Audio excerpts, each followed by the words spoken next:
继续来看金曲奖的内列报道，他家各位专辑历练 Q 三线，为情深温柔贴拍的 Q 嘅入围的100金曲奖最佳行业专辑奖，特别最佳行业歌手奖。创作团演唱如是休闲人团休理林两个人，因为是工作方的盘，也是苏北姊妹哦。一个睇纽西兰写曲嘅，一个睇屏东写词。几年前，因能此轮写客家歌嘅，没想到都拿到头奖。去年推出专辑，却让本国多人注意到，讲因为是客家轻温柔嘅声音。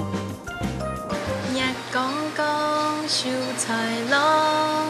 一個故事我已經從細談到大，對頭擺也流傳下來。2004年客家流行歌曲創作大賽，一條一講講係幾當時嘅亞軍作品，跳出客家傳統嘅曲風，以溫柔清新嘅聲音，唱出很寫實嘅記憶。因為我哋寫東西大部分都我哋自家身邊的事情，無論對我哋童年嘅記憶嘛，係，佢說寫起來可能我哋自家喜歡的音樂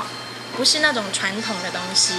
啊，那因為那種東西我們也沒有學，我們不是很了解。由於年輕嘅畫圖，佢日本地位仲係幾阿爸，一種畫嘅係兒童休閒兒，同灣式移民紐西蘭，由得人講嘅創作才華嘅休閒兒，向下創作客家音樂，最克服嘅就係語言嘅轉換。要講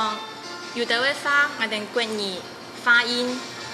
你要硬給它翻成客家話，如果奇怪，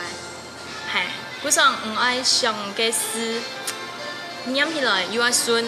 唱起來就是要順口嘛，啊，就這一點比較困難一點。歷年 Q 三線專輯順利推出，嘛得到金曲獎嘅肯定，因為兩個獎項，本土客人同朋友真歡喜。有李林表示，也係天當跌下來嘅禮物。鼓勵佢同鄉兒繼續從事客家音樂嘅創作。客家新聞潘成旺評論報道。